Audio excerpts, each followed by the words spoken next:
ప్రవచనం చేయవలసిందిగా ప్రార్థిస్తున్నాను. ఉంటే బ్రహ్మదేవుడు వారి దగ్గర నుంచి తెలుసుకొని వస్తూ ఉంటే సరైన శిష్యుడు దొరికాడు. ఎంతటి ప్రశ్న వేశాడు. నువ్వు అడిగిన లక్షణాలన్నీ కూడా ఏ రాముడి గురించి చెప్పాలనుకున్నాడు అటువంటి రాముడి గురించి అడిగిన ఈ లక్షణాలన్నీ కూడా చెప్పుకుంటూ వచ్చాడు నారద మహాముని. ఆ సంక్షిప్త రామాయణాన్ని విన్న తర్వాత ఎంత ఆనందపడిపోయాడు. ఆ సంక్షిప్త రామాయణం యొక్క విస్తారమే 24,000 శ్లోకాలలో మనకు వచ్చింది. 24,000 శ్లోకాలు. రఘువంశాన్ని ఎందుకు అధ్యయనం చేయాలని చెప్పి త్యాగాయ సమృతార్థానం అని అంటాడు రఘువంశంలో. వాళ్ళు సంపదలను ఎందుకయ్యా ప్రోగు చేసుకుంటారు అని చెప్పనంటే త్యాగాయ దానం చేయటానికేనన్నాడు. మనిషికి ముఖ్యమైన అవసరాలు ఫుడ్, క్లోతింగ్, షెల్టర్ ఈ 3 తీరిన తర్వాత ఏం చేయాలి? మిగిలిన వాటితో ఏం చేయాలి? ఆ సంపద అంతా కూడా సమృద్ధాదానం అని అంటాడంటే త్యాగం కోసమే ఈ 3 అవసరాలు తీరిపోయినాయి. ఇంకా దేనికోసం మనిషి ఉండాలి? తన యొక్క దృష్టి అంతా కూడా సమాజ హితం కోసం వాళ్ళు తీసుకొచ్చారు. వాళ్ళు సమాజం సుఖంగా ఉండాలని చెప్పాను. అందువల్ల వచ్చిందంతా కూడా దానం చేయడానికే సమృద్ధార్థానం పోగు చేసేవాళ్ళట, ఒక చోటకు తీసుకొచ్చేవాళ్ళట. సత్యాయమిత భాషనేనంటాడు. సత్యాయమిత భాషనే అంటే మితంగా మాట్లాడేవారంట. ఏమిటి ఎక్కువగా మాట్లాడచ్చు కదా అని చెప్పని ఆలోచన చేసినట్టయితే ఎక్కువగా మాట్లాడితే ఎక్కడన్నా అబద్ధం స్ఫురిస్తుందేమో, ఎక్కడన్నా వాక్కుల్లో అబద్ధం వస్తుందేమో, అసత్యం వస్తుందేమో అని చెప్పనని వాళ్ళు ఎంతవరకు మాట్లాడాలో అంతవరకే మాట్లాడేవారు. అంటే సత్యాయ హితభాషనే, సత్యం కోసంగా, సత్యమే మాట్లాడాలనే దృక్పథం కోసంగా ఉండేవాళ్ళట. అటువంటి రఘువంశాన్ని గురించి మనం చెప్పుకుంటున్నామంటే ఎంత పుణ్యాత్మం అయితే తప్ప సాధ్యపడదు. యశసే విజగీష్ణావనంగా యుద్ధాలు చేసేవాళ్ళట. ఆ యుద్ధాలు కీర్తి కోసం చేసేవాళ్ళట. ఆ యుద్ధం కూడా ఎవడైతే అధర్మపరంగా ఉన్నాడో వాణ్ణి శిక్షించేవాడట. చిన్ననాడే శైశవంలోనే సకల విద్యాభ్యాసాలన్నీ కూడా, సకల శాస్త్రాలను కూడా ఔపాసం పెట్టేవాళ్ళంతే. యవ్వనేషు విషయభోగేశ్వరు ఉన్నాడు. యవ్వనంలో విషయభోగాలను ఉండేవాళ్ళట.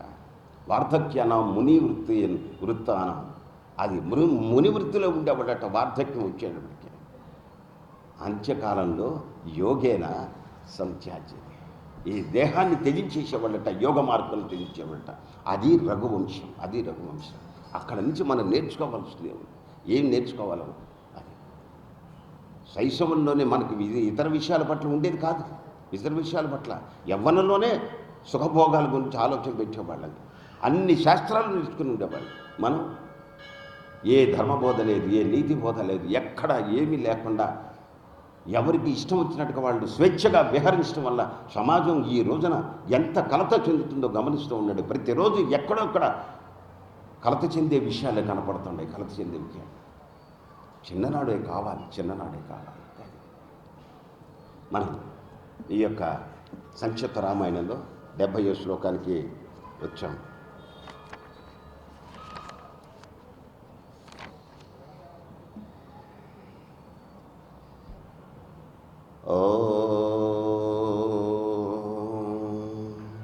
తతః సుగ్రీవ వచనాద్ హత్వా వాలిన మాహవే సుగ్రీవమేవ తద్రాజ్యే రాఘవ ప్రత్యపాదయేత్. తతః సుగ్రీవ వచనాత్, వాలి సుగ్రీవుల మధ్య యుద్ధంలో సుగ్రీవుని యొక్క వచనాన్ని అనుసరించి, మాటను అనుసరించి హత్వా వాలిన మాహవే, యుద్ధమందు వాలి సుగ్రీవుల యుద్ధమందు వాలిని సంహరించడం అనేది జరిగింది.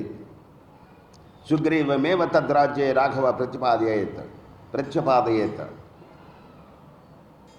రాముడు సుగ్రీవుణ్ణి ఆ రాజ్యానికి, కిష్కింధ రాజ్యానికి రాజుగా ప్రతిష్ఠించాడు.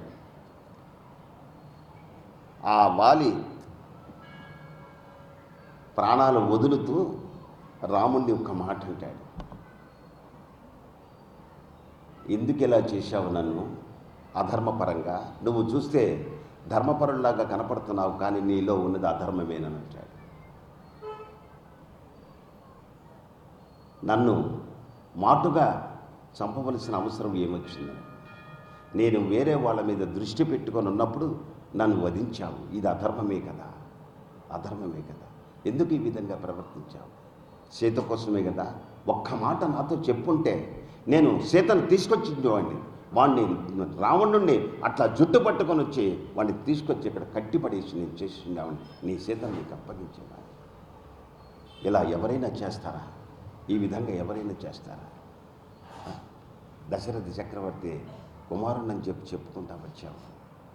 నువ్వు చేసేదంతా కూడా అధర్మం అని చెప్తూ ఉంటే వాటినన్నింటినీ కూడా ఆ నినదించిన విషయాలన్నీ కూడా దాన్నన్నింటినీ కూడా సహించారు.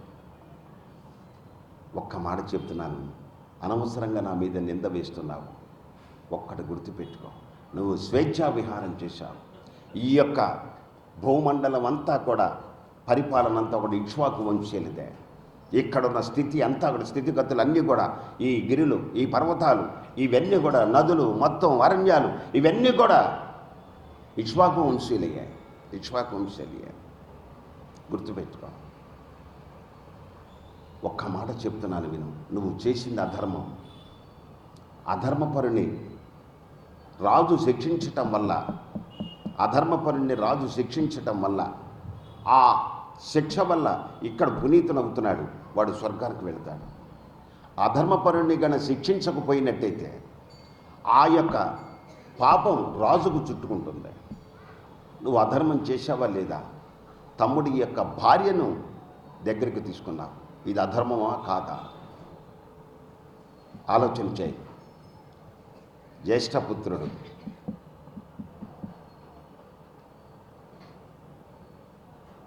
ఆలోచించే సోదరుడు, వీళ్ళందరూ ఎటువంటి వాళ్ళు? కన్న తండ్రి, తండ్రితో సమానమని. అటువంటిది నువ్వు చేసింది కోడలు లాంటి నీ యొక్క తమ్ముడు భార్యను నీవు ఈ విధంగా తీసుకుని వచ్చావు. నీ తమ్ముడు నీకు కుమారుడితో సమానం. నీ కోడల్ని తీసుకొని వచ్చావు. అధర్మమా కాదా? ఆలోచన చేయి. నువ్వు చదువుకున్నానని చెప్పావు, నువ్వు చేసింది అధర్మం. తమ్ముడి యొక్క రాజ్యాన్ని స్వీకరణ చేశావు.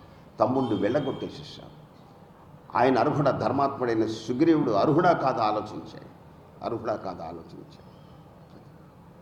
పైగా ఈ రాజ్యం అంతా కూడా ఇక్ష్వాకు వంశీయులదే. ఈ యొక్క రాజ్యానికి భరతుడు రాజుగా ఉన్నాడు. భరతుని ఆజ్ఞ ప్రకారమే మేము సంచారం చేస్తున్నాం.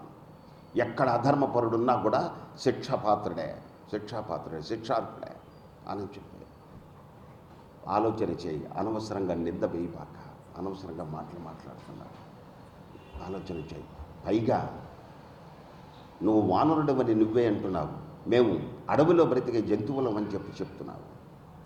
అడవిలో ఉన్న జంతువుల్ని ఏ విధంగా చంపినా, చెట్టు చోట నుండి చంపినా, ఎదురుగా చంపినా, మరొక మాటు వేసి చంపినా కూడా తప్పిదమే లేదు. ఆలోచన చేయి.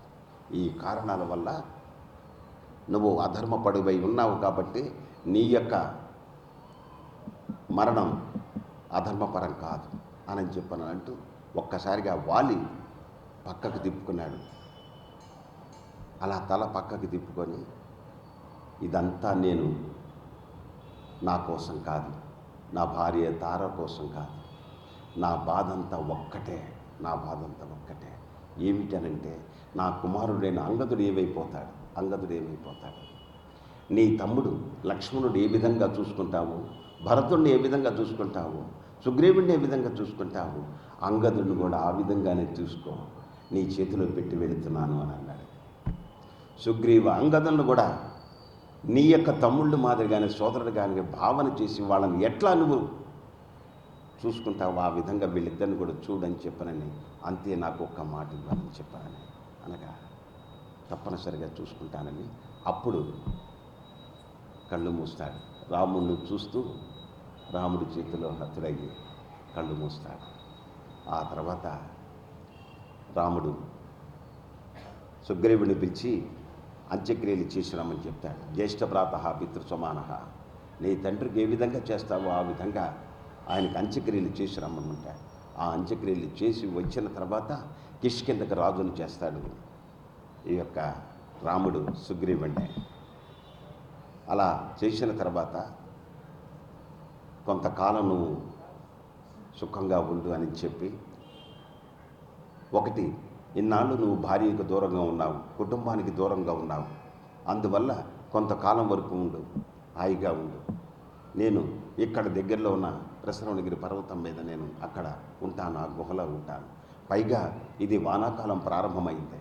ఈ యొక్క వానాకాలం ప్రారంభమైన తర్వాత సీతను అన్వేషణ చేయటానికి సాధ్యపడదు. కాబట్టి వానాకాలం పూర్తి అయ్యేంత వరకు, అవునా, మళ్ళీ ఆశ్వీజ మాసం వచ్చేంత వరకు కూడా నువ్వు ఉండు, మళ్ళీ కార్తీక మాసంలో నేను నీకు గుర్తు చేస్తానని చెప్పానని తాను అక్కడ ఆ గుహలో ఉంటూ అలా సీత కోసంగా బాధపడుతూ ఆలోచన చేస్తూ లక్ష్మణుడు మళ్ళీ ఓదార్చడం ఇవన్నీ జరిగిన తర్వాత, ఆ తర్వాత కార్తీక మాసం వచ్చిన తర్వాత కూడా తన మాత గుర్తు రాకపోవటం వల్ల, సుఖభోగాల్లో ఉండటం వల్ల లక్ష్మణ మన మంచితనం అర్థమైనట్టు లేదు.